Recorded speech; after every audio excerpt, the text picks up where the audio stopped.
hazard mitigation. Thank you, Mr. Chair and members of the board. I'm here today to ask you all to adopt the 2023 Regional Hazard Mitigation Plan. If you remember, I was here in the summer to kind of give you some details about the plan. I'm going to go over those staff recommended, just highlighting the features of the plan, what's the purpose, what's in it, and then I'll ask for you all to adopt the plan. So essentially the background of the plan is it's really here to prepare for natural disasters and prevent loss of life, property damage, and disruption of commerce. It's assessing risk from different natural hazards. I'll show you in a moment the ones that we looked at. There's an incentive for localities to adopt a plan. That's FEMA requires natural hazard mitigation plans as a precondition for eligibility on certain mitigation grant program funds and grants, and I will talk about those briefly as well. Virginia Department of Emergency Management, or VDEM, encourages these regional plans, and obviously as a part of the planning district, it makes sense for this to be done in a joint way with all 5 of our other localities, and VDEM does maintain a statewide hazard mitigation plan. It's a little hard to see, but this is just essentially a chart of what you're eligible for with or without an approved and adopted hazard mitigation plan. And the 2 grants I want to focus on primarily are the Hazard Mitigation Grant Program, or HMGP, and then the Building Resilient Infrastructure in Communities, the BRIC grant, both of which can be used for a variety of different things. And I'm sorry, again, this is pretty small, but the Hazard Mitigation Plan, or HMGP, I'll just say the acronym. Essentially, this can be used to fund projects on public and private property. And some examples of this include acquiring and relocating structures from hazard-prone areas, constructing certain types of minor and localized flood control projects. And this is essentially an opportunity for the county, if they were interested, to engage in hazard mitigation and prevention work with a 75% federal match, as opposed to perhaps covering the project all by itself. BRIC grants are very similar, but are a little more expanded. So you can cover wildfire and wind retrofit projects. There's a dimension of nature-based nature-based flood protection and infrastructure projects, as well as technical assistance. So this grant can help you pay for studies or plans around a specific problem area, around a specific natural hazard that's present in the county. And again, that 75 to 25% federal and then local match. So these are, I'd be happy to send you more information about these. I can't say that I'm an expert on either of these grants. I just do know that this plan adoption is a precondition for federal funding. And I will run through these briefly. The draft plan was included in the agenda packet, but really this is an overview of the region, the hazards that threaten the region, how often, how severe they are, how vulnerable we are to these natural hazards, what are the capabilities that we currently have to respond and prevent these, and then finally an opportunity for all localities to engage in planning mitigation strategies. So thinking through some concrete actions that they will take over the next 5 years to address and mitigate natural hazards. And so this HIRA is essentially the hazard identification and risk assessment. It's a matrix that basically presents the hazards in order of relative risk. I will say that we have a working group that's comprised of emergency management personnel from all 6 of the localities that are a part of the planning district, as well as state experts. And so this table was basically, this is an average and a compilation essentially of all 6, including those other stakeholders' scores. So each locality basically did this themselves, depending on, this is generally speaking a survey of the planning district. As you're probably aware, there are topographical and geological differences that make some hazards more prone in a place like Louisa versus a place like Nelson. But the top 3 remain the same from our 2018 plan update in terms of relative risk, and that's hurricanes, high winds and windstorms, flooding, and then winter storms and winter weather. You'll notice the inclusion of a communicable disease and pandemic hazard after the 2020 COVID pandemic, or I guess longer than that, but that was FEMA wanted us to include that as a natural hazard. And this is just some examples of some of the data that we used, primarily relying on state and federal data, as well as local sources, so emergency management personnel giving more narrative information about some of the storms and disasters that have occurred over the last 5 years. And this is just a survey of some of the data. So looking at this, a lot of state and federal sources. And the vulnerability assessment is basically quantifying how damaging natural hazard events can be within the planning district. There's a tool called HAZIS, which is a piece of proprietary software that FEMA maintains that can really do a lot of cool stuff with maps. I'll show you one in a moment. But this helps us understand risk based on location. And so this is an example model. This is based off the 1996 Hurricane Fran, which I guess the eye of which actually didn't go through the planning district, but the effects were felt across it. So if you look at these different shades, essentially represents direct economic losses in thousands. And so this is just an opportunity for us to model some of the frequent and more damaging storms, weather events that occur. And you'll remember that hurricanes and high winds and windstorms was the number one hazard in terms of relative risk. So the plan is full of maps like this. Here's another one. This is the town of Scottsville and Albemarle, Fluvanna counties. And this essentially maps flooding damage in estimated loss in thousands of dollars, and then also depth of a storm surge. And this is a 100-year flood event, or a event that would theoretically happen once every 100 years. So 1% is also what these are known as. And mitigation action items, essentially, it's basically determining what will happen, who will accomplish it, how will it be paid for, and how high of a priority is it. Oops, sorry, I thought there was another slide. In the packet, there's information about the ones that were submitted for Nelson County. So we worked with both Russell Gibson and John Adkins, as well as county administration, on determining and sort of projecting out what they feel the county wants to accomplish over the next 5 years. So that's in the back of the plan. But other than that, I'd be happy to answer any questions you have about the plan or the process that we engaged in. And then we'd love for you all to adopt the plan today. Who were the two you dealt with in the county? So it was Mr. Russell Gibson and then John Adkins, who I believe is the current emergency management board. Is that correct? Yes. Oh, John, who's Gibson? He was the old guy. Uh-huh. He was on there before. Any questions for Ian? Or any of you look studious? You don't have anything? Mm-hmm. Can you make a motion?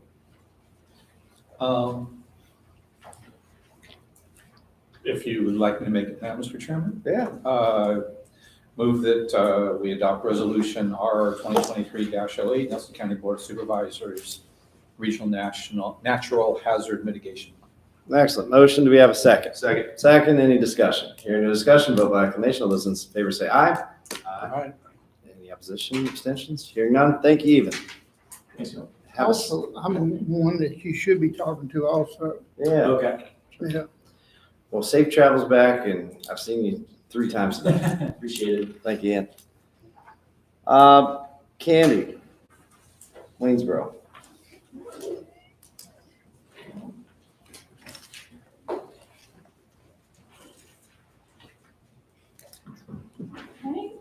You have your packet, a resolution that would provide support for the city of Waynesboro's application for U.S. Department of Transportation raise grant funds. The county supported this application as a co-applicant in 2018, and this would be for the city of Waynesboro to construct a trail that would connect from the western trailhead of the Blue Ridge Tunnel into the city of Waynesboro. And there is no monetary commitment by Nelson County for the project, just simply moral support and being a co-applicant for their application. All right.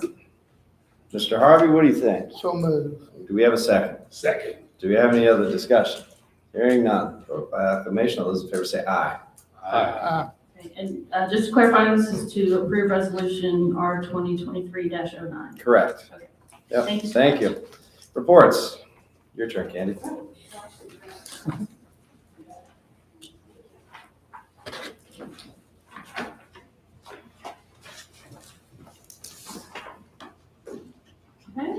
Okay, as usual, I will start by speaking about the comprehensive plan. Our project website, www.nelson2042.com. The second of 4 scheduled joint work sessions of the Board of Supervisors and the Planning Commission was held on January 18th. There we considered draft content regarding natural and historic resources and community facilities and infrastructure. An intermediate focus group work session with stakeholders on the next areas of consideration of housing and economy will be held on February 16th at 2 p.m., with the next joint meeting with the Planning Commission being March 15th, 2023.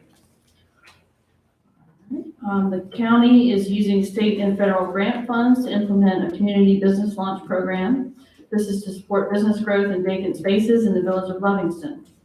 This is a free business training program designed to provide a base of business fundamentals to individuals looking to start or expand a business in Livingston.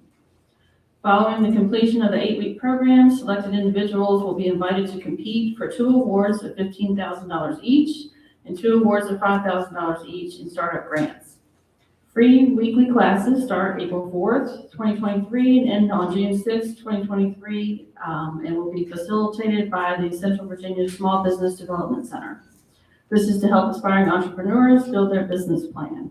Classes will be held at the Nelson Center in Livingston, and as of February 13th, that'd be yesterday, I believe by the end of the day, we had 7 applications for the program. The navigation framework for the county website has been designed and reviewed by staff and the board with some input provided. Loudoun County's and Fairfax City's websites were used as the basis for this framework, and the overall development is continuing. The current website is continuing to function with the ability to accommodate the implementation of fillable forms online. So we've done some of that work on the current website. And thank you to our efforts of Treasurer Angie Hicks and County IT staff. The online portal for research and payment of real estate and personal property taxes is now live. That website is www.paynelsoncountyva.us. There are links to the website posted on the county's main page and some other areas of the website where it's appropriate. Firefly Broadband provided an update on the countywide fiber connection. The detailed report was included with my report here, but generally they're reporting that the project to make gigabit speed broadband available at every location in Nelson County is almost complete. The fiber network should be in place and operating within the next 4 to 8 weeks, except for the outlying areas near Afton and Love. 98% of Nelsonians will have access at that point. With the 1,400 remaining locations on the pre-registration list, they will likely run into mid-year completing the final connections. Last week, the board was apprised of a significant pipe failure at the Piney River wastewater pump station and the repair plan. Thanks to the coordination of Paul Truslow, Ms. Spivey, and Jeff Brantley of the Service Authority, the repair plan began last Thursday with mobilization and trenching, and 2 crews began installation yesterday on February 13th. Cost of these repairs are approximately $29,000, plus the cost of the pump and haul of wastewater from the pump station to the Black Creek wastewater treatment plant.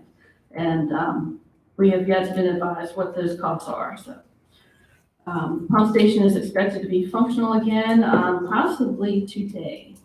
So, hopefully, Mr. Truslow will give me an update on that status this afternoon.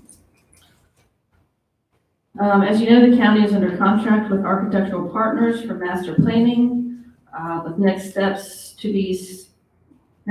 being to schedule an initial meeting to review the results of the county's recreational needs survey. And this is for the former Larkin property development. When will that be completed? This study? Well, we haven't started exactly yet. That's gonna be my next question for you all. Would be to get some direction on scheduling that initial meeting. I want to be proactive yet respectful of your all's time, given we have a lot of current commitments for meetings. So if you have any thoughts on that now, we can try and possibly coordinate a meeting with them in conjunction with some budget work sessions coming up in March, or try to get something scheduled before then if you'd like. And we do have another joint meeting coming up with Amherst next week. So I know everyone's schedules are busy, and I want to be mindful of that. So I would vote before the work session starts, so if we can do it sooner instead of later. That works for me. Okay. So I will speak to this later in my report too. We intend to, provide the budget at the March 14th Board of Supervisors meeting and then schedule work sessions thereafter. So maybe we can get it squeezed in before March 14th. How's that sound for everyone else? March 14th. All right, that's what I'll work towards. Thank you. As reported previously, every 5 years, the members of the regional library are tasked with reviewing the regional agreement. The paramount consideration is keeping or not the out-of-area fee and its impact on the member library costs. This primarily impacts Charlottesville and Albemarle. We recently received the analysis from the JMRL Executive Director, and the committee's review and discussion will ensue here shortly. Any proposed amendments to the agreement will need to be approved by each member governing body. So we've been talking about the Gladstone Depot TAP grant for a while now, and we're still working to schedule a meeting with Jay Brown of the Lynchburg District VDOT office and the Friends of Gladstone Depot to schedule this meeting to discuss the project and the draft TAP agreement. And my understanding is the draft TAP agreement from VDOT Central Office is just about ready. Once we have this meeting, the TAP agreement will then be presented for consideration by the board. So we're still working on that, but it's forthcoming. We scheduled a meeting next week with Region 10 to discuss the potential for an application to the State Opioid Abatement Authority.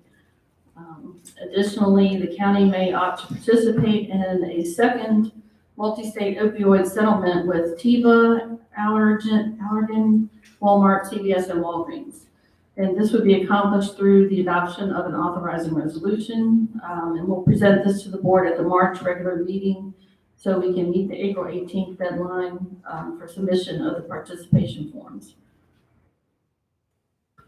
There's no change from January's report on the new office building. In terms of short-term rentals, the Commissioner of Revenue and county staff have participated in 3 kind of Zoom demos with vendors that provide short-term rental tracking services. We're now in the process of checking references from current users in order to provide a recommendation regarding the procurement of these services. The approximate cost of the basic service, which is address identification and compliance/rental monitoring from 2 of the vendors, is approximately $25,000 to $35,000. And both offer additional services that can be added on for additional cost. These companies utilize programs that scrub the internet for short-term rental listings and provide a dashboard of that related data. Commissioner's office is receiving payments from third-party collectors such as VRBO and Airbnb, with our FY23 collections on track to exceed budget. The final audit report for FY22 should be received anytime from Robinson Farmer Cox and Associates, and we will intend to schedule them to report to the board at the March meeting. Supervisors will be provided the agency notebooks at tonight's meeting for the FY24 budget cycle. A draft budget calendar is attached to my report with the budget introduction proposed for the March board meeting and work sessions to follow. There's no change from January's report on the Renaissance Ridge housing development. I did want to add something that wasn't on the report provided to you, and that is that county staff is meeting with the judges and clerks tomorrow to discuss the proposed parking space solution for them. Oops, any questions? The time tomorrow, was it supposed to be there?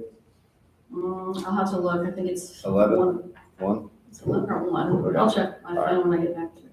That's good. Thank you. Any questions for Candy at this time?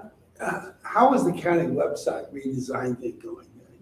Do you have any? It's going well. I mean, we just saw a mock-up of what the main page might look like, and then how you navigate from the main page through, I think, 2 other pages.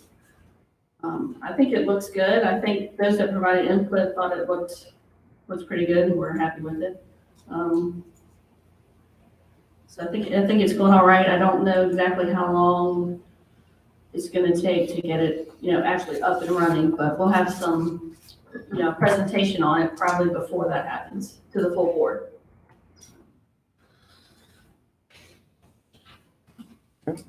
Any other questions? Hearing none, let's go on to board reports. Mr. Barton. The sheriff and Candy and I went to the Yeah, board. Charlottesville, Albemarle, Jen Nelson jail thing. And it was mostly about renovation, and the chairman of the jail board was reappointed, and I nominated her. And, I'm just always struck by the amount of people who have stayed in that jail for a long period of time, and that it's something that we can be proud of. Even though the problem, of course, of transporting the people there still exists. But I think we're well served by that jail. Yes. The jail does a good job. They do. All right, Mr. Harvey.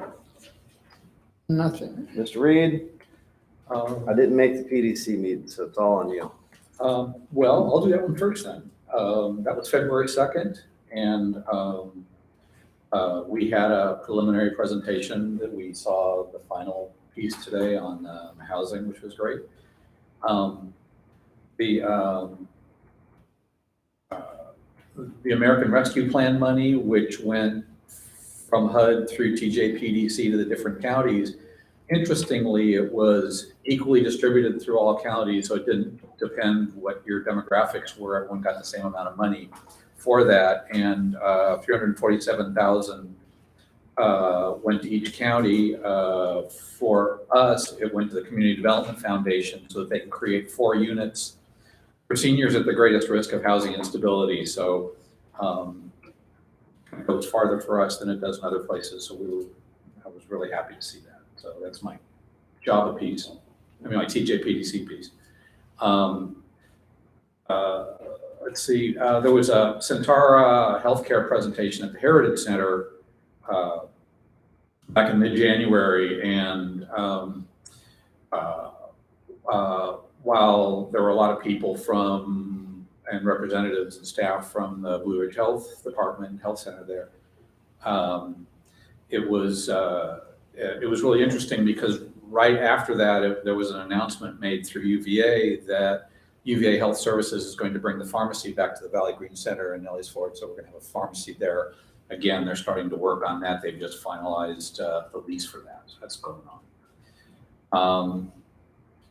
School board meetings, there were 2 of them since our last board meeting. They presented their draft budget, and they didn't have any speakers at the public hearing on the draft budget, which I thought was interesting.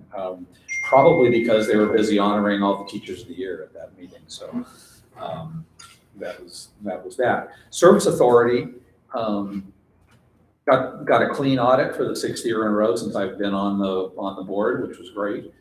And the board has expressed an interest in creating a water master plan for the county. So that'll take some coordination between us to make that happen. And the Schuyler water system is on track to be completed late spring, early summer. And Wastewater. yeah, that's going to be. Oh, you said wastewater. Okay. Yeah. And the only thing we'll be waiting for is a generator system for the whole thing to go live in fall. So that's moving forward really well. Nelson Community Wellness Alliance meeting, they had 2 meetings, membership meeting and board meeting. They're moving forward, implementing their federal healthcare grant.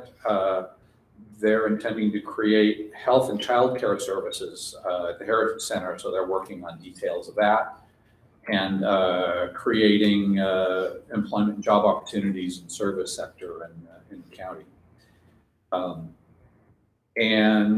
went to the Virginia Department of Environmental Quality Black Creek and Hat Creek TMDL presentation. That's total minimum daily load in terms of doing further research and studying the state of Black Creek and Hat Creek, which are currently identified as having pollution stressors. There were an amazing amount of people at the library for that, mostly the public and community members. Most of them were very gratified to know that there's no regulatory programs connected with this. It's all voluntary, and hopefully incentives will be put into place if they can identify the pollution stressors. There'll be incentives for landowners to be able to take steps to try to remedy that, which would be really good. They've got an advisory committee that I'm going to be sitting in on. And I think that's about it. There was a Java board meeting that I attended, nothing of note from them, except that they continue doing their good work. All right, is that it? That's it. Mr. Parr? As you know, the Director of Social Services, Angela Rhodes, will be retiring in May. And so the board has finalized advertising for the interviewing for that position. That will be posted for a couple of weeks, and we hope to get started on interviews in March. We're looking for a 4-week overlap in having a new director appointed to work with Angela in her final month in the position. So that's all I have. All right. Regional Housing Partnership is kind of monopolizing a lot of my time on getting ready for our conference. Excited to see that, have more discussions on the housing situation in our region. Please attend. What else, Candy? You made me work a lot this past month. The judge's situation, we're going to talk about that some more tomorrow. I think we have a good plan of figuring out the driveway situation. We also did recently get an update from Firefly. Kenny, did you talk about that in your report? I did, just She generally hit the speaking. fluff that they, sorry. Yes, but the detailed report was attached to Gotcha. my report. Yeah. Yeah. You know, and I know you were supposed to have a conference call with Gary and not Gary Strong and Mr. Wood or Mr. So Firefly offered to provide them with that updated report and then answer questions and then proceed to a conference call if they so desired, and they did not. So it just ended with the report that is provided to you all in your packet from them. Okay. So that's where. Does this board have anything that they would like to add to the inquiry of the Broadband Authority? We have no inquiry, just frustration and disappointment and promises. And I know there were supply chain issues, and I know there were things going on, but we're expecting to be a lot further along at this point in the year than we're going to be coming June, Right. apparently. Right. But, Sure. So, I mean, I am appreciative of the work that's been done and where we are as a county, because we are far beyond where we would be without the county support of this project. But that support did come with certain assurances that have fallen. maybe get Mr. Creekmore, shoot Mr. Parr a phone call. That's not necessary. On this. I read the report. I got you. All right. Beyond that, I don't really have anything else to bring up. Moving on to appointments, we have 2 things to talk about today. The first one is James River Alcohol Safety Action Program. Mr. Hall, I say we put him back on there. He's been pretty consistent. What's that for? That's for James River Alcohol Safety Action Program. Can we get a motion for James? So moved. Motion from Mr. Parr. Do we have a second? Second. Second from Mr. Harvey. Any discussion? Hearing none, vote by acclamation. All those in favor say aye. Aye. All right. Nelson County Economic Development Authority. You said we're starting to get applications. Yes, so we're advertising right now. We've gotten 2 applications. That'll be something we'll look to. Next month. appoint somebody at the next meeting. Okay. So I'll have updates then. Sounds great. All right, moving on to correspondence. Mr. Barton. Mr. Harvey, Mr. Reed, Mr. Parr. Moving on to directives. I have an item I want to bring up, but I'll probably bring it up in the evening session since it'll be short then, and we got a long closed session. What's that? I want to, Oh, do you got something? I just want to bring up a concern. I've got a couple calls from elderly people who are really nonplussed from Walgreens closing. Sure. Oh, yeah. And their concerns were they felt that the price of drugs for them would go up considerably because I don't know if this is accurate or not, that Blue Ridge does not have the scope of to be able to negotiate prices That with the drug Walgreens. companies, and they would be paying significantly more. I'm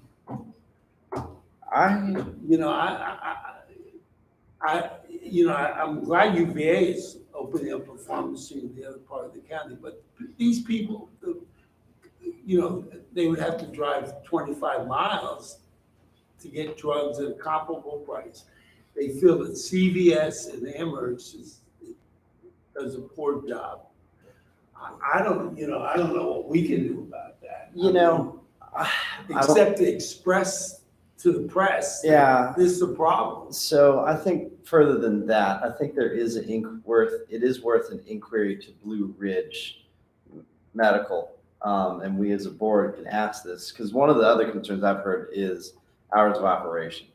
I've heard multiple concerns, and I'm not really sure what that is or what the differences are. But I would be interested in hearing Blue Ridge's reaction and what they hope to kind of assist, because the conversations we're having, it would be sure nice if our local doctor's office could kind of help us point some conversations in the right direction. And maybe that drug question that Mr. Barton just brought up is a fair question of them as well. Because if we need to be advocate of, I mean, I don't know. I don't either, but Research. I think that's a reasonable question to ask. So referencing definitely timeframes of being open and, any of their reactions or how they hope to alleviate some of those burdens.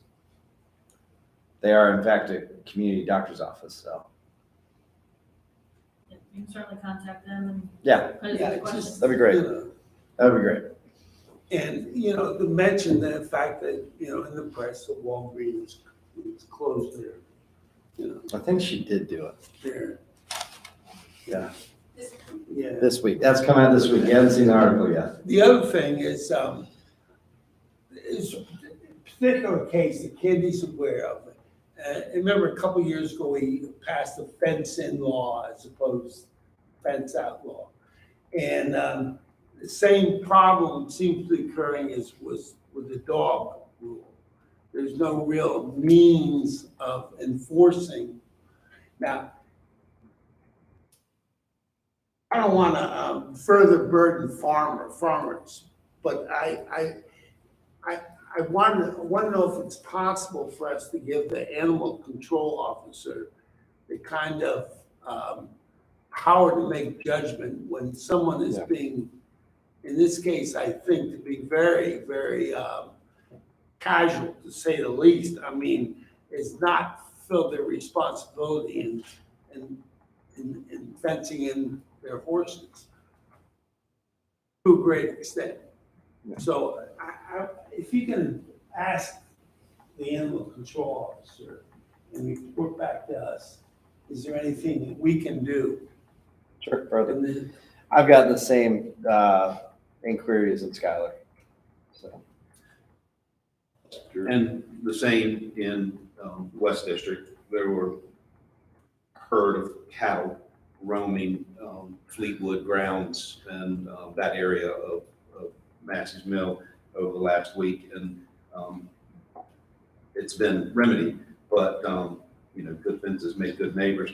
And I think one thing because I've reached out to animal control on this issue, and I think one thing that we need to do is look at putting some teeth into what authority they have. And for example, let's say you've got 6 cows roaming, and animal control goes and gets them up, well, who's gonna help get them up? Because he doesn't have the staff to do it. So he has to reach out to somebody that can do that. Well, they're not gonna show up for free. Where can we put the livestock while we're trying to make, reach out to the owner? And then what kind of timeline can we put on, okay, if you don't step up within 30 days, then they become property of the county and we can sell them and offset those expenses. And if you do claim them, then, can that owner, be responsible for the fees that were incurred? But I think we need to come up with some idea of giving animal control a little bit more leeway in how they handle that, and let because we all know there are certain chronic offenders and there are some great farmers, and so the great farmers are tired of the chronic offenders and the stoling the reputation of those who do it right and keep their fences up. But I think if some of these offenders knew that, hey, you're going to have to pay for whatever expense the county incurs, it might be cheaper for them to fix their fence. And so I think we need to look into that. And I think Amherst has some policies in place that help with their situation. And I think we need local policies rather than relying on state regulations. I agree with you, but in many cases, the farmers are being responsible and the cows get out. It happens. It does. Yeah, It happens. And there's a there difference has to between be those responsible leeway. and the chronic offenders. And animal control has a pretty good understanding of who's who. Yeah. They know the players. And so that's where discretion comes into play. And we're a small community, you know who's next week their cows are going to get out. And this guy's cows got out. Well, something happened. Right. A tree fell on them. There was a storm or something. So there is that difference. Are we done on that one? That's a directive, so if you could go ahead and inquire with Yeah. county administrator or county attorney and animal control. Skip, are you done? Am I up? You're up. So it's interesting that we had the presentation with their official name, housing. Or regional housing. Regional Partnership. housing, the Regional Housing Partnership. Because one of the things I wanted to bring up today, and just something for us to be thinking about, everything they were talking about seemed to me to focus on new construction. But as you drive around the county, you see houses that have been here forever that might not be up to rental standards. They might not be a house that you would want to live in. They're vacant. I've got a house that's in good shape right across the road from me that's just not being occupied. But there are a lot of houses in our community that if the owner maybe had an incentive to do a little bit of work, and maybe they would fix it up and make it something that's in the rental inventory in our community. I wish we as a county had a way of encouraging that, whether it's tax incentives or, giving them a break on property taxes or some way. I'd like for us to, as a county, to look at what options we have without just encouraging development of new housing. How can we take some of these nice structures that we have and encourage the owners somehow to fix them up, and then also put stipulations in place where it can't become another Airbnb. Encourage that owner to turn it into a rental house that a school teacher could live in, that a firefighter could live in. And I just think we have an opportunity to maybe encourage some of that development. I don't know. I think that's a very fair idea, and it could be further than that. It could be the county participating, because let's just say it's in your area. We own the water tap and sewer tap there, right? Maybe there's some offsetting of infrastructure costs. Right. And that's a huge barrier. I would love to see some of the properties that we have scattered around the county fixed up and made livable before we just say, let's put in 23 new houses on this piece of land.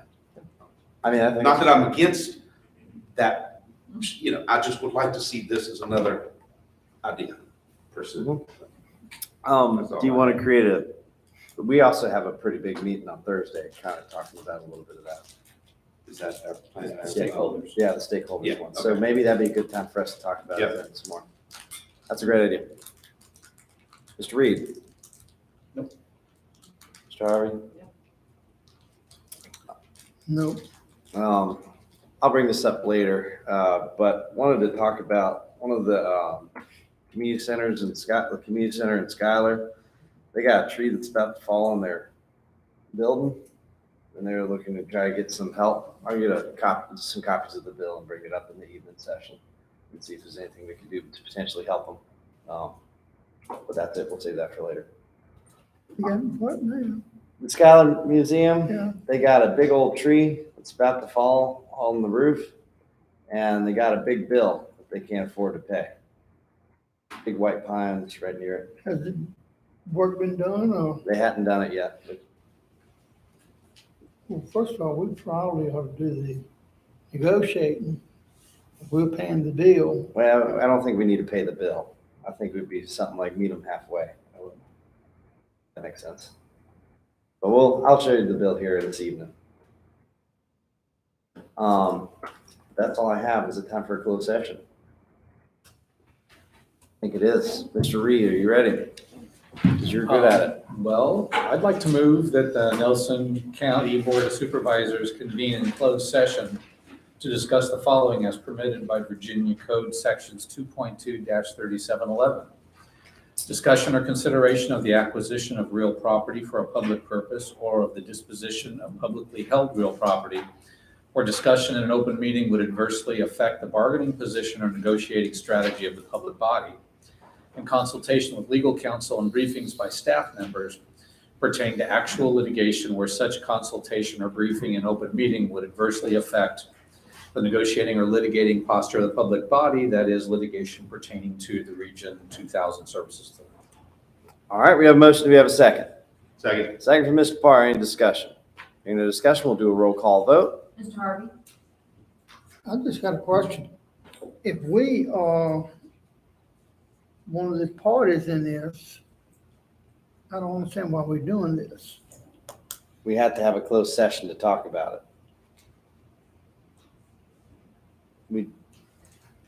It happened last month. We talked about this last month and haven't talked about this month. So yes, no? Oh, Okay. Mr. Barton? Yes. Mr. Parr? Yes. Mr. Reed? Yes. Mr. Rutherford? Yes. Thank you all. I'll do stay. Nice pen. It works. It does exactly what I